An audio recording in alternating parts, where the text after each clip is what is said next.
All right, last case.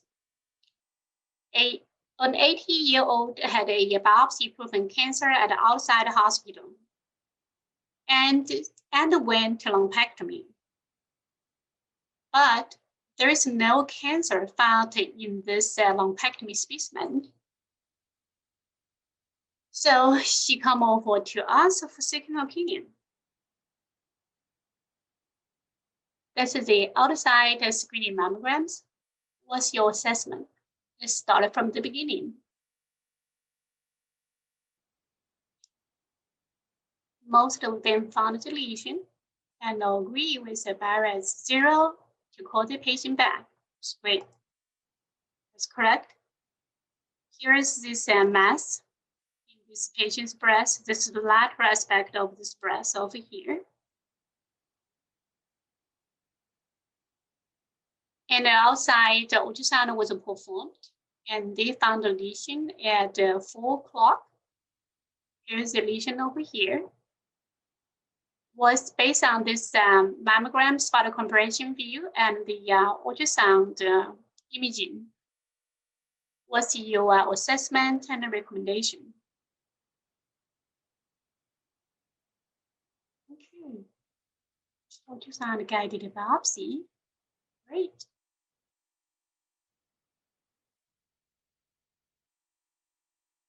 I agree with you. This should be Barrett's 4 because this is an irregular mass on both the mammogram and the ultrasound, and it is the lateral aspect of this right breast. So it's 4 o'clock. Based on the morphology and the location, we think it correlates with this mammographic findings, and the patient should get an ultrasound guided biopsy, right?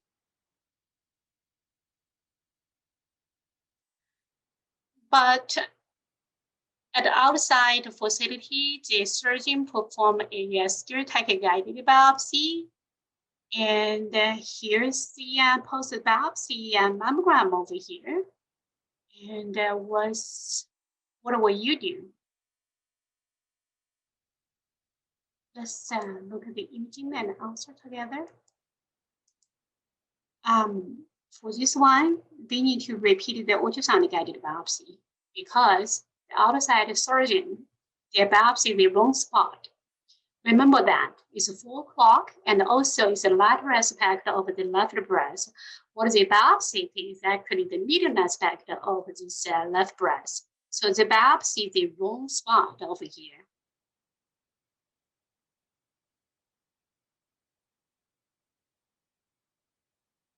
So we repeated the biopsy. Oh, they realized that, and then they repeated the biopsy and the ultrasound, which turned out to be invasive ductal carcinoma. They also place a clip over here. There's the clip over here. This is repeated biopsy. That's the initial biopsy and the mammogram. And then they decide to use a needle localization for lumpectomy. That's how they did the needle localization. And I hope at this point you found what's going wrong, right?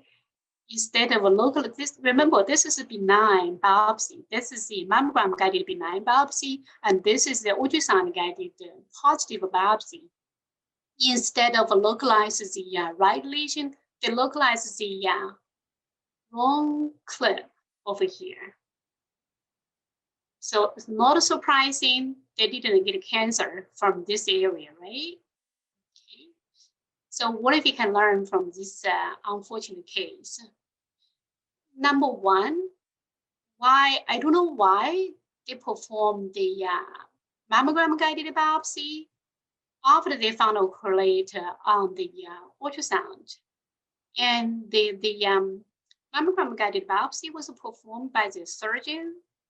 In my practice, the breast biopsy, all performed by radiologists. So we can review the imaging and correlate.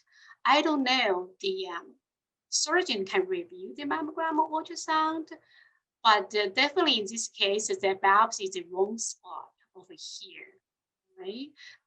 the first mistake they made. And the another mistake is they placed the same clip and they didn't review the imaging before the localization, and they localized the wrong benign biopsy site. Okay? So there are at least two mistakes that had been made for this unfortunate case.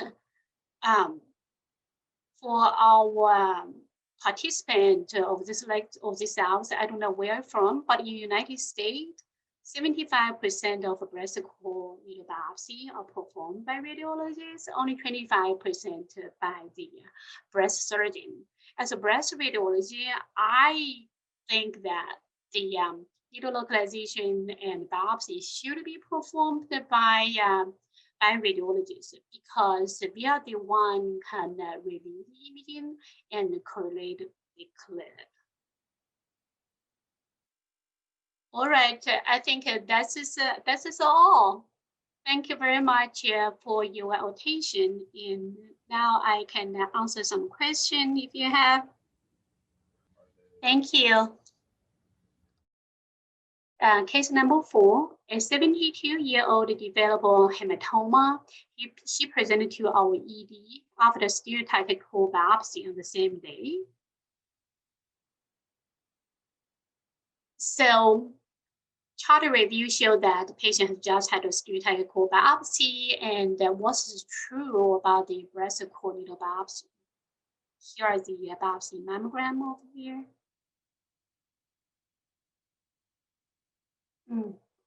All right, let's review this together. It seems that it gets a little bit confused with breast core needle biopsy. The correct answer is actually C. Hematoma can happen after breast core needle biopsy, but most of them are not clinically significant. When we talk about the clinically significant bleeding complications, we talk about surgical intervention and IR intervention. So the rate of the bleeding complication requiring clinical intervention is very, very rare. It's only about 0.2%. For the ultrasound-guided biopsy without vacuum assistance, normally the needle we use is 12 to 14 gauge. For the vacuum-assisted core biopsy, we often use a 9 to 10 gauge. 16 gauge is just too small. We don't normally use that. Maybe in some practice, they just use that to biopsy the axillary lymph node over there. And epinephrine, we sometimes use to add to the lidocaine to reduce the bleeding risk, because epinephrine can constrict the vessel, and also to prevent the lidocaine to be diffused to other areas. And the dose we used for this purpose is often 1 to 100K instead of 1 over 10K.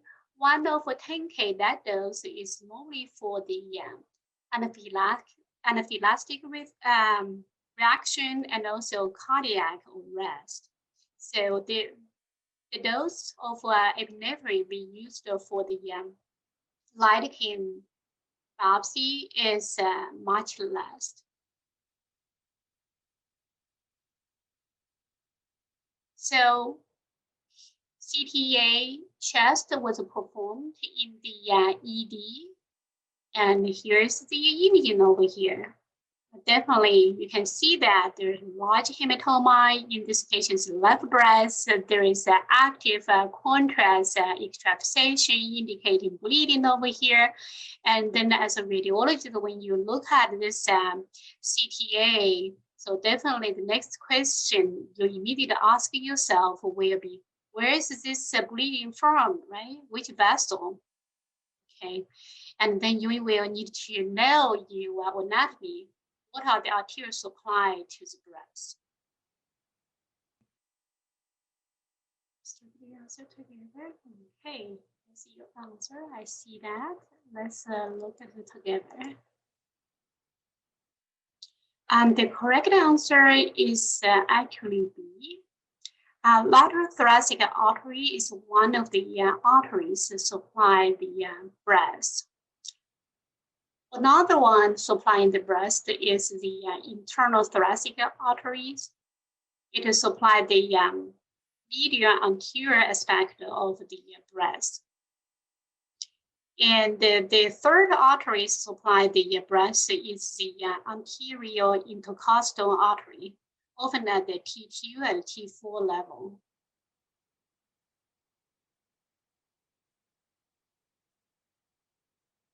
So we did the 3D reconstruction of the CTA chest. And based on this structure, what's the feeding vessel to this hematoma?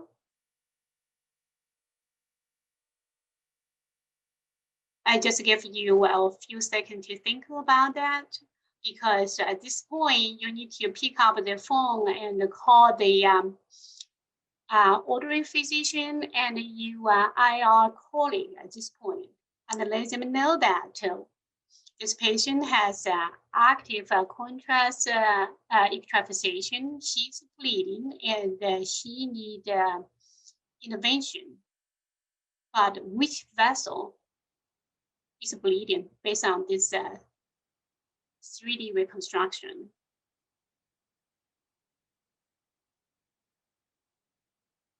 Okay, this bleeding is actually arising from the left internal thoracic arteries, which is a branch from the left subclavian artery over here. And the bleeding itself is at one of this T4 branch of this left internal thoracic artery. You can see that it is feeding into the active bleeding over here in the left breast.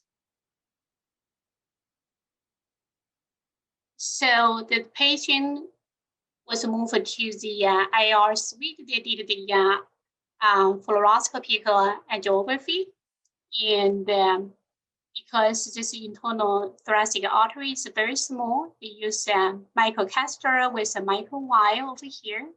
See how it come in. They inject the contrast and confirm the bleeding over here.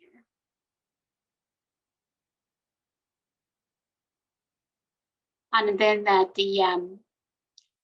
use a 1 centimeter microcoil over here and stop the bleeding. It was successful. Let's then move on to a third case. A 65-year-old woman was diagnosed with a 3 millimeter invasive ductal carcinoma at the outside facility. It was detected on the screening mammogram. So she presented to us for surgical consult for lumpectomy. Remember, the size over here is very, very small. It's only in 3 millimeter. So here are the outside screening mammogram. They have, those are the conventional 2D mammogram, and also those are the spectral mammogram over here. As you can see that on the conventional mammogram, you cannot see this lesion very well, right? This one has always been there. I can just give to you. This is just the benign finding, have been stable for more than 2 years. The abnormality actually is this one over here. See that? You can see it much better on the contrast enhancing mammogram over here. So question, which of the following statements is true about contrast enhanced spectral mammogram? All right, let's look at the answer together. The correct answer is B. Spectral mammogram, just like a CT, they use radiation to generate the imaging. So that's why the iodine-based contrast is used. And the gadolinium, option C, gadolinium-based contrast is often used for the MRI. And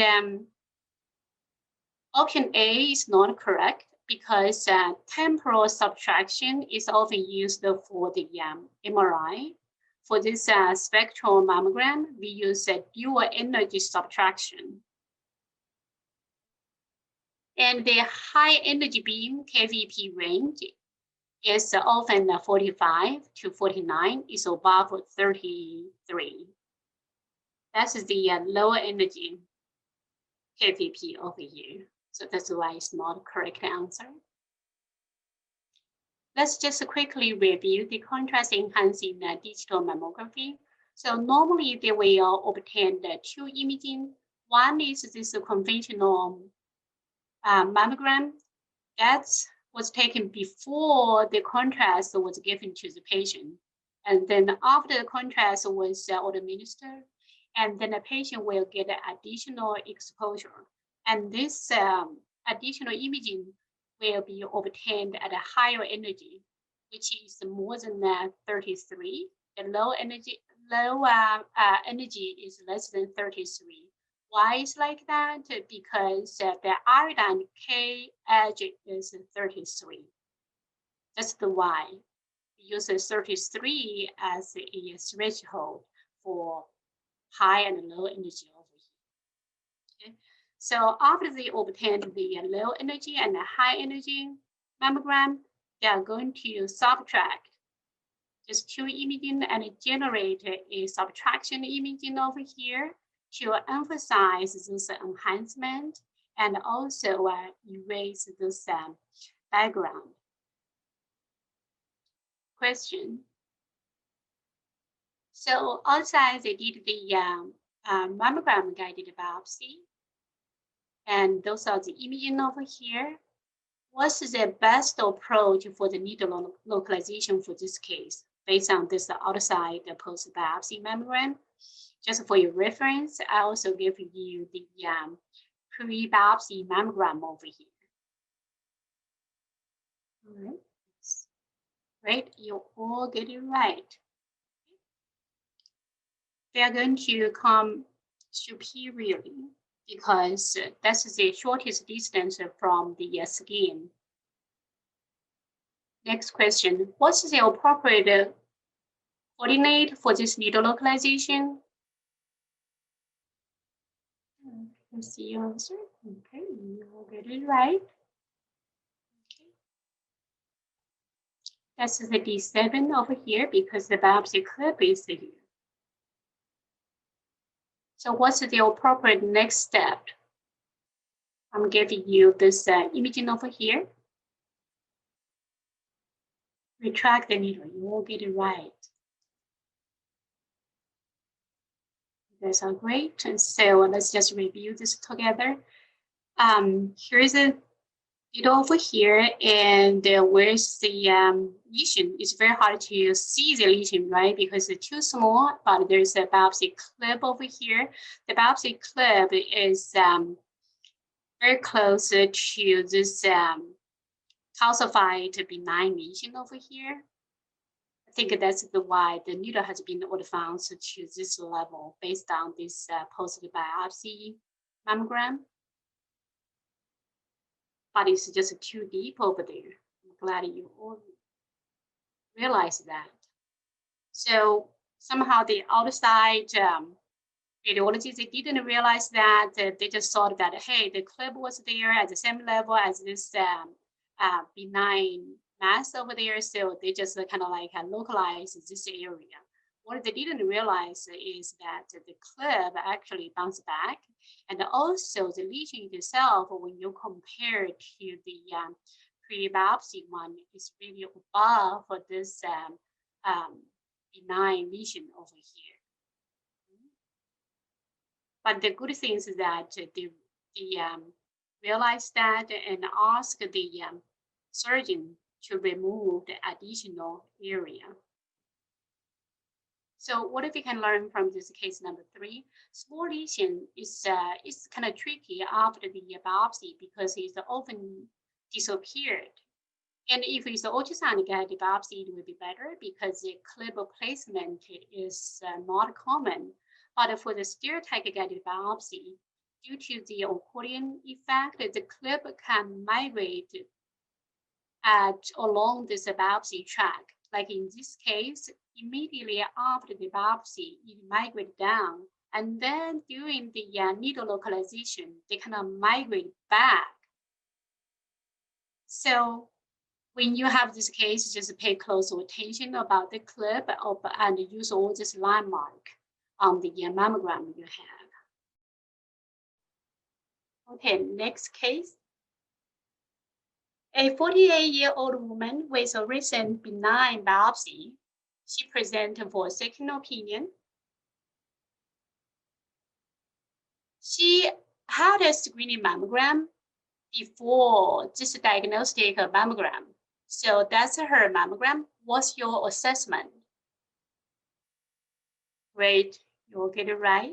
Let's look at the answer together. So this patient has an architectural distortion in her right breast, upper outer quadrant, posterior depth over here. And outside radiology calls this patient back, and they report abnormality of the right upper outer breast. They say disappeared with a spot compression. That's the imaging they have, diagnostic imaging after they call the patient back. And then they did their whole breast ultrasound, which was negative. Then they recommend the patient go back to screening. My question for you, just based on the diagnostic imaging, what will you do? Will you recommend a patient to go back to screening, like the outside radiologist recommended, or you disagree? And why you disagree? If you were reviewing this case, and what are you going to do? Let's close this question and look at the answer together. The correct answer, I think, is D. I'll disagree. And I'll repeat the imaging. I'll share with you why I want to repeat the diagnostic mammogram instead of jump to MRI at this point. Because you can see that that's how they did the spot compression. That's the MLO view of the spot compression. And you can see that the positioning, there's a skin fold over here. There's lots of, it's not the right MLO or ML view over here. And the patient's breast was really twisted. And also you cannot see the architectural distortion in this spot compression, but you can use another landmark over here. There's a calcification over here. You know that is approximately 3 centimeters above that. If this calcification over here on this spot compression, if it's 3 or 4 centimeters above that, it should be somewhere here, right? Indeed, if you look at it more carefully, that's the architectural distortion overlapped by this paddle margin over here, right? That's the MLO view. And then look at the CC spot compression view. You can see that the architectural distortion is also at the peripheral region of this spot paddle over here. So that's why they miss this vision on the spot compression, and then they just get lost and did the whole breast ultrasound. So that's why I think the patient should get repeat the spot compression at least. So patient followed the outside radiologist recommendation. She went back to screening, and then 1 year later, she was called back again for the same concern. At this time, ultrasound correlator was found. They described it as a lesion at the right breast, 10 to 11 o'clock area. Okay, and then they did the ultrasound guided biopsy, which shows benign, highly nice fibrous tissue over there. And based on the results, the outside radiologist recommend the patient to return to screening again. Do you agree? And what's your agreement? Some of you agree, some of you recommend to repeat biopsy or breast MRI. So let's look at the answer and the imaging together. I think we should repeat the biopsy either by ultrasound or endomammogram. So let's look at the imaging together. That's the spot compression. This time, they spotted the right part of the breast over here. You can see that the architectural distortion just persists on both CC and the MLO view over here. And that's just before the biopsy. Here is the target over there. Of the ultrasound guided biopsy, you can see that the clip is over here. It's approximately 5 centimeters away from the nipple. But this architectural distortion definitely is posterior to this biopsy clip over here. So the extent that the biopsy is the wrong spot or the ultrasound findings just did not correlate with the mammographic findings. So this needed to rechecked and then need to repeat the biopsy. So what did we do after we reviewed all this imaging? We decided to repeat the mammogram with tomosynthesis because it's architectural distortion. Tomosynthesis can detect the architectural distortion much better than the conventional 2D mammogram. So that's the architectural distortion again show up on the MLO view of the tomosynthesis slides over here. As you can see that is again is away from the benign biopsy clip over here. So we did a ultrasound. We found a irregular mass in the right breast, 10 o'clock, 8 centimeters from the nipple. Okay, and there is increased flow over here.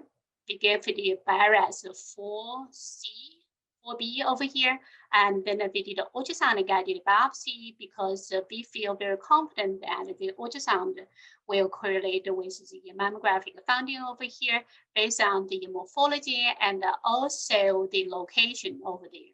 Right, this upper outer is 8 centimeters from the nipple. Okay, so we did the ultrasound guide biopsy and placed a U clip over here, which indeed match the mammographic finding before the biopsy over there. So the repeated biopsy turned out to be invasive ductal carcinoma, and the patient underwent lumpectomy, and the biopsy clip and the cancer architectural distortion over there were removed. So what we can learn from this second case? Number one, when we do the spot compression, we need to be very, very careful. Make sure that we spot the right area, right region over there. If you don't spot the right area, of course, you'll miss the cancer, you'll miss the lesion, right? That's the number one thing you need to check when you review this spot compression. Sometimes it's kind of confusing, but always use the landmark. Like in this case, we can use the calcification as our landmark over there. That's number one. Number two, when you found something on the ultrasound, make sure that it corresponds to the mammographic finding.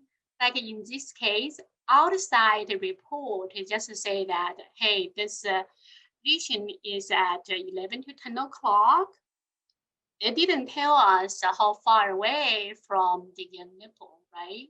So when we described a ultrasound findings, we will need to make sure that they collect the clock position and also give the report the distance from the nipple.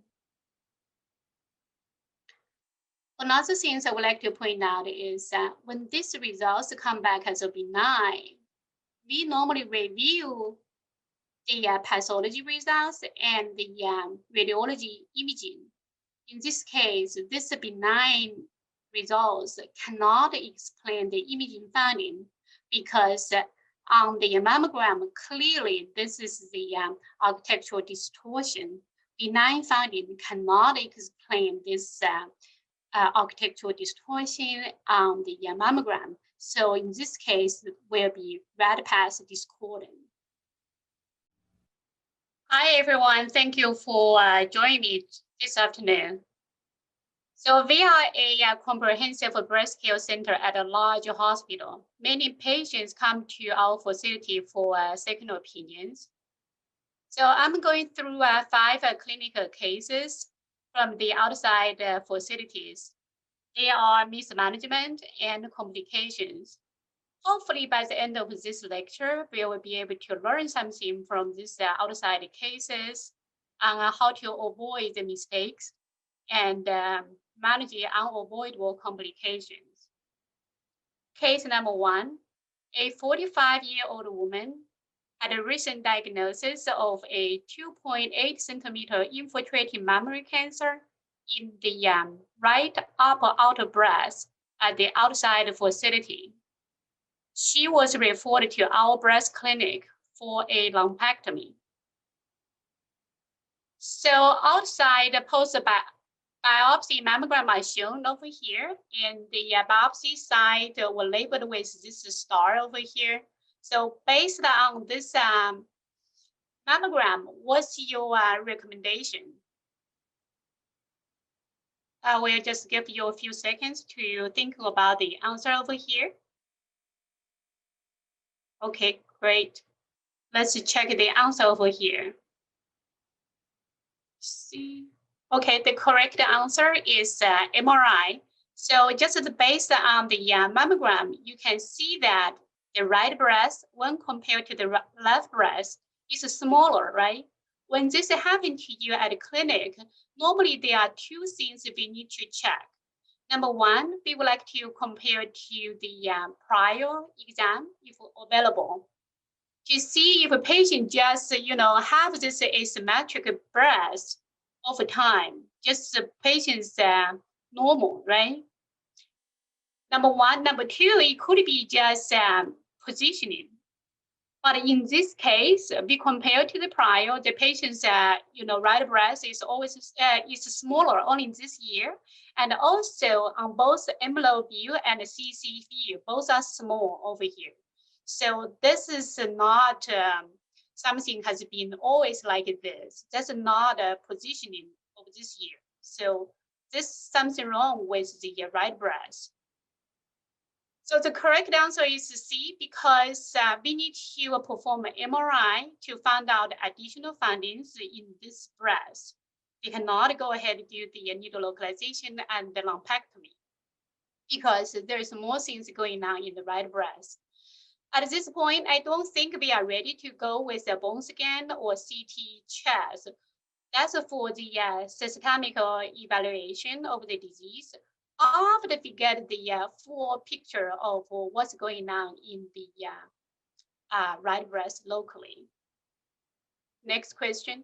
So the breast MRI performed, and those are the imaging over here. That's the MIP imaging. That's the subtraction imaging after contrast with this color map over here. So my question for you is, how often additional cancer is found in the EBC lateral breast on a pre-op MRI? Let's look at the answer together. The correct answer is C, 8 to 16%. Based on the literature, in the EBC lateral breast, additional suspicious lesions are often seen in 29% of cases. Approximately half of them turn out to be malignant. On the contralateral breast, additional suspicious lesions are often seen in 19% of cases. Only a quarter of them become malignant. So the correct answer for this, for the EBC lateral breast, is approximately 8 to 16%. And for the contralateral breast, is approximately 1 to 5%. A and B is just too high because the our question is the additional cancer, not additional lesion. Another question: which pathological condition is often associated with a shrinking breast? hopefully by this point, you guys all realize that this is a shrinking breast, right? Okay, great. Let's look at the answer together. Thank you for answering that. The correct answer is infiltrating lobular carcinoma. Inflammatory breast cancer often present with erythema and also swelling. Metaplastic cancer normally just grow very fast. Invasive ductal carcinoma can present as many phases. Normally present as a irregular mass or asymmetry. Shrinking breast is not a typical appearance of an invasive ductal carcinoma unless it's become very, very advanced and diffused. Another question. Which of the following statements about infiltrating lobular carcinoma is true? All right. The correct answer is actually number D. Infiltrating lobular carcinoma is normally ER/PR positive. HER2 could be positive or could be negative. It's not often triple negative. It's not that common, okay? And often they don't have the ECAT hearing. This is one of the specific pathological exam we normally perform to differentiate the lobular carcinoma from the ductal carcinoma. And invasive lobular carcinoma tend to spread to the abdomen and the pelvis when compared to the lobular carcinoma, compared to the ductal carcinoma. So let's just review this shrinking breast caused by the diffuse infiltrating lobular carcinoma. As we just mentioned that invasive lobular carcinoma can cause the loss of ECAT hearing. Remember that ECAT hearing is one of the molecules can hold all these collagen fiber together in the breast. If you delete that, and then this lobular cells that can spread diffusely along the collagen fibers. It will infiltrate this breast without producing much desmoplastic response like a lobular carcinoma. That's why it's very sneaky. It's very hard to detect it on the mammogram or ultrasound. MRI is often performed because it will enhance on the MRI. And you will be surprised on MRI and additional lesion will be found. And we just mentioned that invasive lobular carcinoma has very unusual metastatic patterns. Sometimes people may think it's behave like this ovarian cancer, get a peritoneum spread.